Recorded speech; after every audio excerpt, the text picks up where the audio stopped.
So then let us see the next example, that is uh, using the module, creating the module, Angular module in your HTML application.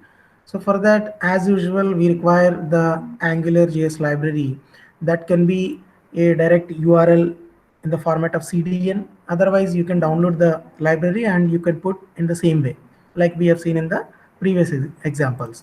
Next, one more thing, we can add our own implementations of giving the controller or module for your Angular functionality. So for that, you have to create a script block. Okay, so this is the script block, and this script block is again given with a sample app. So this is nothing but a module. You can name it with this anything. Okay, so it is not to be any app or any other uh, recognized thing, so that you can keep with any name. And first of all, we have defined our module. Then angular.module is the functionality that is going to create this module with this name called as sample app. Okay, and this is called as dependency injection. And when you attach any controller to this app, that means the module is now attached with any controller, then you can directly expose the scope of this sample app. Okay, so in that way it is attached. So that means until unless you are not using this module, this scope object sample app, which we have created down here in the body by using the directive ng app, will not be coming into the picture. So that is why it is very essential to take up with the module creation first of all, then attach that with any controller of your choice. Okay, and the functionality is depending on you, how the program should run, what are the features, that everything is decided by the project requirements. Okay, so basically the creation of the controller and the module control module functionality is unique. In this sense, it is somewhat unique, and moreover you are going to see the same code in all the Angular pages, but only the changes that you can see visibly are the interlying the functionality, the business logic that you are going to provide to your application. So those things are going to be changed. Okay, so now this module is attached with a controller, and the name of the controller is, like you can see, this is the demo controller, and the demo controller is given with some functionality. So what is the functionality? The functionality is we are passing through one function. This is called as anonymous function. Okay, so because it do not have any name given for that functionality or that function, or you can say, or this is a method actually. So this method do not have any name, so that's why they are called as anonymous functions. So these anonymous functions we can typically use in JavaScript heavily, and anonymous functions are actually got popularized uh, starting from the JavaScript only. So then it has gone to now in every technology, like you can see in the mean stack also it is there, then in the Java also it is there, and even C# also the anonymous functions are nowadays are getting used. Okay, so earlier traditional kind of development we do not able to see these kind of anonymous functions. So the anonymous functions are generally attached with a single functionality, and you are going to directly run this functionality whenever this particular controller is called. So in that way we do not require any function name. So that's why the code is like that. The function is created by passing through the scope object, and the scope object we are attaching with some properties. One is hours and then minutes, and then we are attaching one more thing that is called as total, in which we are going to simply concatenate the hours plus minutes. Okay, so implementation wise it is very simple. It is very simple to understand. And what is happening in this Angular controller? So let us take the body. In the body, define the directive ng app, and take the exact name that you have defined for your module. So this should be matching. And the case sensitivity is also very important, because if you change any of the letter with the case, then your code may not work, because this is purely JavaScript, and JavaScript is completely case sensitive language. So that's why Angular app with created name you have to give first of all. And then what you can define is, you can take the ng controller again that you have defined with the same name, demo controller, and this demo controller is having the scope from to the entire division. Okay, so the division tag is not closed here, but this will be applicable till this division end tag is not encountered by the parser. So the ng controller with this demo controller, and we got some header tag which is called as module working, which we have written for user to understand. And finally what we are doing is this total as a scope object we are binding to the model. Okay, so this is our model, and this model is going to be identified with the is getting interacted with this model with this view, and accordingly whenever there is any change in the model, accordingly the UI is instantly getting updated. So here we are not manipulating the things. Okay, so here whatever the information that is previously written, so that is there for the entire life cycle of this app, because we did not included any buttons, we did not like selecting anything. So moreover, this is kind of static implementation that we have done. And you can see when running this page, the total number of minutes in a given day are printed after doing the calculation. So what it has done is it has multiplied the hours into minutes. Here the star symbol is there, and accordingly whatever the value is getting stored in the total scope object, and this total scope object, as we have binded to the UI, it is getting printed in the format of the result. Okay, so this is the result 1440, which is calculated by the AngularJS. If there is no AngularJS library in this, so you are going to get directly the coding which is printed like this. Okay, so in this example what we have mainly seen is how to create any module. Okay, so the module creation, even though we have seen in the previous examples, but basically whenever you want to write some logic into your AngularJS page, first of all you need to define a module. So that module scope is going to be identified with the name as that of given exactly in the same sense which you are calling by this directive ng app. So these two should match in toto. So that means in toto means exactly without any case sensitivity, without doing any changes for the case, you have to exactly mention the module. Otherwise you can try it out, you can change the case to uppercase, and you can check it out whether it is working or not. It will simply not work. Then the rest of the part is very simple. For all the modules we can attach any controller. Sometimes you are attaching the service, or sometimes you may be attaching the factories or some providers. All these are different functionalities that we can expose through any inbuilt module. Okay, so this particular module is going to be attached with the controller, and this controller is given with some of basic functionality as per your requirements of the program.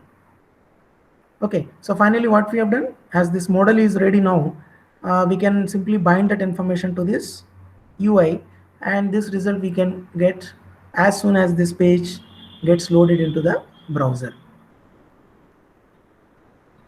Okay, so once you understand the how to write the modules and the controllers, so everything is a breeze for AngularJS. Only thing is you need to identify some directives, some filters, and some services also you can write. And through practice you can come to know how to best utilize the AngularJS features for your dynamic web applications.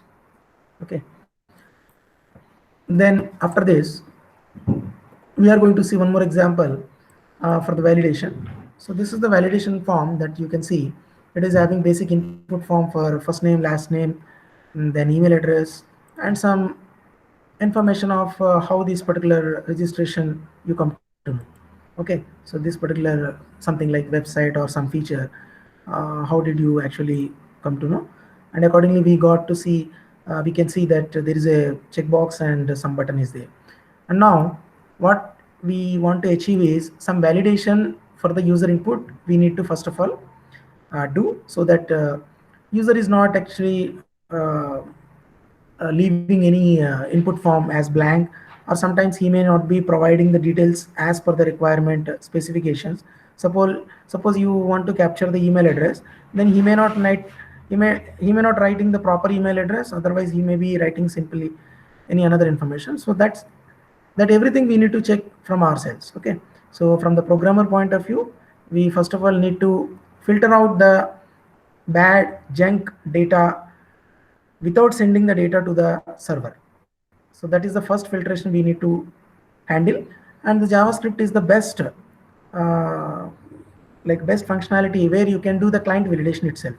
So in the browser itself, the user can be validated without sending the request to the web servers. So that is the ultimate advantage. And AngularJS is a JavaScript library. So thereby we are already having this functionality inbuilt in our browsers. That means the the JS is already available in all the major web browsers of the every proprietary web browser. So thereby we are utilizing the JavaScript functionalities. Only AngularJS is nothing but a wrapper. It is invoking the JavaScript whenever you are calling that AngularJS library. So inside the library, they have written so much of logic handling everything from the validation, from the interactivity, for providing the animation. So all these are exposed through some directives as well as some services. So in this example, let us first understand the code behind this. So as usual, we are opening with a HTML tag, then there is a header tag. Inside the header tag, this is the mandatory part which you want to keep for getting the AngularJS services. Then coming to the coding part, it seems to be very bulky, but once you understand the logic behind this, it is very easy to identify what is happening with this particular piece of code. Okay. So like with every example, first of all, let us start with the module creation. So in the script block, we have written that angular.module. Inside this, we are attaching with with our controller. So you can attach in this way also. Okay, so directly module you can write, and accordingly you can attach the controller directly to the module. Or otherwise, like in the case of the previous example, you can initialize this module into a variable like called as var app, then app.controller. So anything is fine. So next thing is we are creating one controller. This controller is again having some functionality, and as usual, this is an anonymous function. This anonymous function, now we will try to understand. Okay, so this anonymous function, what it is doing, first of all, for the scope identifier, it is attaching one object with the name person. Okay, so the person is an empty object, you can see, with having curly braces. So this person is now attached with multiple properties. So that means this is an object, and in the JavaScript you don't have to create a class and accordingly you have to instantiate that object, because JavaScript is very lenient language and you can directly create a prototype of a class without creating the template. You can directly create an object without creating a template. Okay, without creating a class actually. So that means the class means the blueprint you do not have to create first of all. And not only that, like you have seen with the other traditional languages like Java or .NET or C#, you have to first of all create a class, then you have to instantiate the object out of that particular class. Then if any modifications you need to perform on the class blueprint, first of all you have to tamper with the class modifiers. Okay, so that means whether you are going to create a method, function, or some interfaces or some delegates, anything you want to write, first of all you have to tamper that class. That is the class coding. But in this JavaScript there is no such kind of class actually. The prototype you can create dynamically out of blue without manually or explicitly saying that it should be having this method or it should be having this property.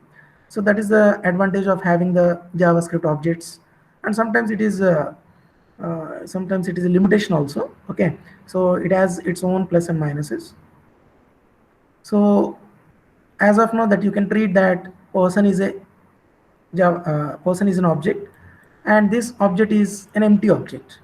In that empty object we are attaching some properties to this. One is person newsletter opt-in, that is false, and then person channels, this is an array. This array is having some values, like you can see there is a label as well as the value that are provided. the label is television, the value is also the same, then radio, then social media and other. Okay, so these are some predefined array values that we are putting inside this channels array. So again, we are attaching these channels to the person object, and accordingly we can keep some functionalities also. So this is also one more property. This property for the scope identifier we are attaching with a anonymous function. This anonymous function is now taking some scope object properties like first name invalid, last name invalid, email invalid. So all these are initialized to false. That means we are initializing everything to false. Okay, first of all. Then later on, you are going to check with the scope object, and you can see there is a exclamation symbol before the scope object. That means if it is not valid, okay, so that means what is not valid? The scope object having this property registration form, or the object, we can treat this as an object, registration form dot first name dollar valid. So what is this dollar valid? So dollar valid is these are actually called as inbuilt input type form validation features of the AngularJS. There are some predefined AngularJS predefined validators. So they can give back you the information whether this is a valid, or similarly you can keep like pristine, then checked, not checked, so then valid, invalid. All these are going to give back the information whether something has been written into this control information or not. Okay, so inside the controller, inside the input type text control, suppose if nothing is written, so that means it is going to give a negative value. That means the dollar valid is going to be given a negative value. That negative value we are going to check here, and accordingly we can set with some property whether this first name invalid is true or false. Okay, so initially we are setting up with the things like first name invalid is equal to false, last name invalid is equal to false, email invalid is equal to false. But later on we are watching through the scope object, which is going to be dynamically binded to the model. So this is the model registration form, and all these are actually coming from the model, and we are watching on that particular model, and accordingly if it is not valid, we are going to change the value. Okay, so first of all we have written like first name invalid is equal to false, but later on we are saying that first name invalid is equal to true.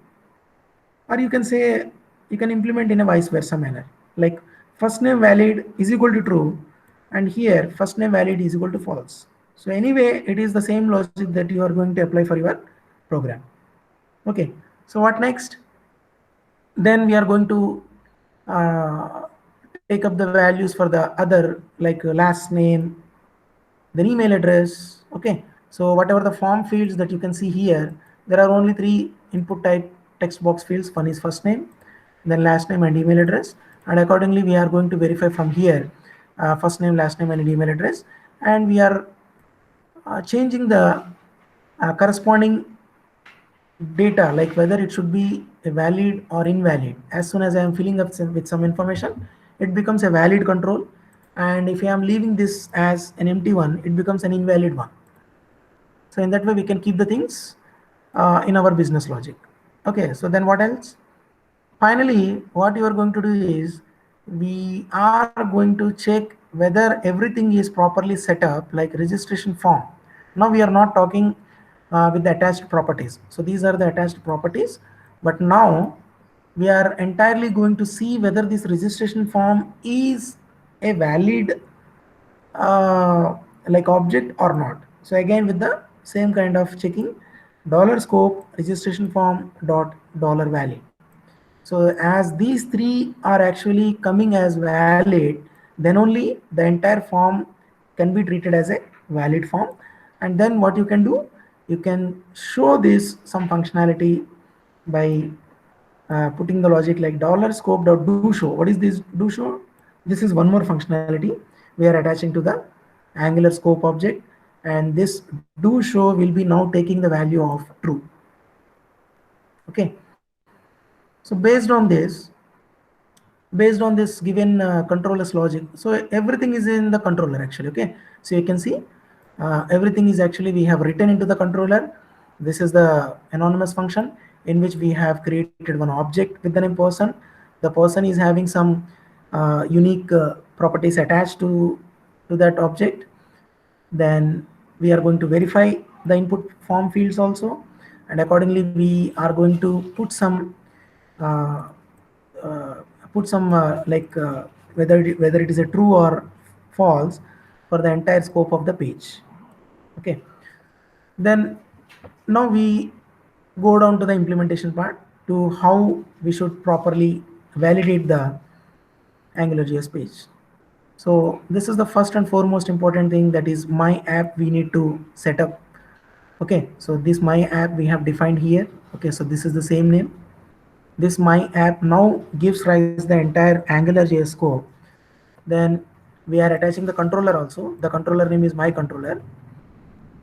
And now you can see we are using some directives ng show. That means if registration form object is pristine.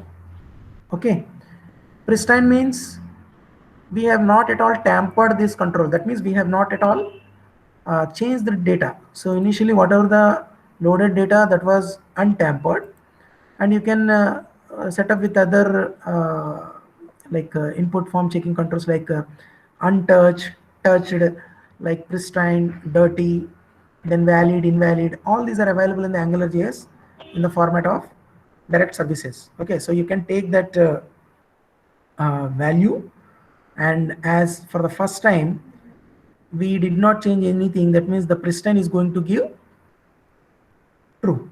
Okay, so that means pristine means it is in the pure format, it did not change the value, so that's why it is going to give the true value. And as this is true, it is going to be showing something. What it is showing? It is form input has not yet started. And where we are applying this is applying on the entire registration form object. Here you can see. So out of this registration form dollar valid, as this is going to give as false. Okay, now the do show will work as true, and accordingly it is going to be shown up as form input has not been started. Similar is case with the other things like registration form dirty. Dirty means something, at least for the first time we have clicked on this and written something. So the entire form has now been considered as dirty, and in that particular property $dirty, it is going to give as true, and as this is true, now form input has started. So this is going to be printed. So pristine means very first initial state. If anything is just even a single character is typed into that, it is going to give the dirty value as true, and accordingly the next one is going to be shown up here. And then in the form with this particular name, you can provide the functionality ng submit with this functionality register. Okay, so the register functionality you can see here. Inside the controller we got some property, and this is a function actually. In the JavaScript actually you can treat a property similarly with the variable or sometimes function. It depends on what is the value that you are assigning to that. So dynamically it is going to have that kind of type. So that's why you give basically where I is equal to 0, sometimes where I is equal to some string. Both are acceptable because where means it can be of any data type. Similarly, here $scope.register, so now it becomes a function. Okay, so this function with this name register, now we are going to call here by using this ng submit. So that means whenever the form is going to be submitted by the user, this entire register functionality is getting executed, and inside this form we are going to create the markup, input type text, some placeholder name. Placeholder is only to show the information like this in the gray out manner. Then you can keep some models here, ng model, and what it is looking after, it is looking after the data for the first name. So person dot first name. So the person dot first name, uh, it is going to look up there. Then what is the data, then we are keeping this as mandatory. Okay, so ng model is, it is mandatory, you cannot skip this out. So then ng show, that means whether this is a true or false, it is going to be defined by this property first name invalid. And if it is invalid, that means no data is there, it will get printed. Please enter a value for the first name. So similar is the case for the second controller, second input type text control, where the placeholder name is last name, the name of the control is last name, then ng model is looking up to this particular model, person dot last name. Okay, so then accordingly it is going to cross check with the data of last name invalid, and if it is invalid, please enter a value for the last name, it is going to get printed. And the same case is again for the email address. Okay, so then what we are doing,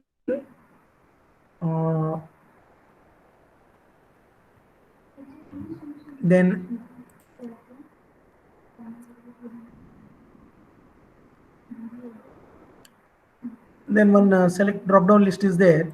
In this drop down list we are attaching some values like this. You can see where did you hear about it, about this. Okay, so all these you are going to write in the option format. You can see where did you hear about us, then other statements you have written into that. Okay, so let us check with this functionality. So some code parts have been removed actually. Okay, so it is not the big implementation we are going to see. So first of all, as soon as I am loading this, okay, so if you click this button, you can see the message coming like form input has not been started. Why? Because we have not at all touched any of the input type controls. So that's why the form input has not been started is getting printed here. But as soon as we are setting with the control information with anything, like I will write some a here. Okay, so now you can see automatically it is getting validated. Input has been started. Now it has recognized. Okay, now it has recognized like the input has been started. But if you click on this register, it will validate the first one, because the first one is the first name. It has validated that control, but the second control for the last name and the third control for the email address, they are still not at all validated. Okay, so you have to keep some data inside that, so then only they are going to be validated accordingly. And finally you can see in the email, if I am writing something like sdf, it is not a proper email address, and still it is showing the same error message as with the previous not input form. Okay, so until unless you are not going to provide with the proper mail address format, it is not going to validate the user. So in that way it is enforcing the user to provide the proper credentials, like whatever the data. If it is a age, then it has to be a number. So in that way you can keep your data which is filtered accordingly, so that the validation can be done from the AngularJS side. Okay, so then what else, you can click this button, and finally you can click on this register, and it is going to show the success message like thank you for taking the time to register. So in that way we can take the help of the AngularJS library, so that to provide the rich validation that you are going to provide for your input form for your website. Next example is based on the animation. So animation means providing some visual features. So this is one example of how to provide the basic animation by using the AngularJS. So for that, we have taken only the simple coding from the CSS, as well as uh, some directives also. So let us go through this example. First of all, this is mandatory. It is recorded 2 times, but only single time is required. Okay, then as with all the cases, we have created one script block. Inside this script block, I have created one module with the name my app, and attached with a controller named as main controller. Okay, so inside this controller I have taken a simple scope object with this name box class, and that has been set as true. So that has been set as true. So box class is equal to true. So that's all. Okay, it is simple enough to get our features executed for the animation, because the animation is coming from the CSS. So that's why I have taken one style sheet block. So this is the way to write the style sheet block inside the HTML markup language. Then inside this, I have created two classes. This is one class. This is the CSS class actually, and second one is with the name circle. So first one is box, and second one is circle, and third one is rotate. So these are called as classes, and these classes are provided with some default implementations like what should be the margin, what should be the background color, and what is the width and height of this box. Then we are going to take another class for the circle, and some transformation is being applied inside this class. So the transform is a CSS property, and I am rotating that to a 360 degrees, and with some different background color and some different border radius. By default border radius is going to be uh, like uh, like by default 0. Okay, so we are going to set this as 50%, then apply some margin, width and height. Only we are manipulating this box to a circle, and it is going to be transformed into this rotation format, and then the rotate class will do the transition, and it will say whether to ease in out or how to do the basic transformation. So all these are coming from the CSS, and what is the duration, okay, and in which way the transition took place, should be taking place. So all these we have defined inside the CSS. Now after this CSS, let us go back to our HTML markup. There is a division. With this division, we have attached ng app as well as ng controller. Both are defined here. Okay, so my app and main controller. So these two we have defined here, and inside this ng app scope, I have written one container.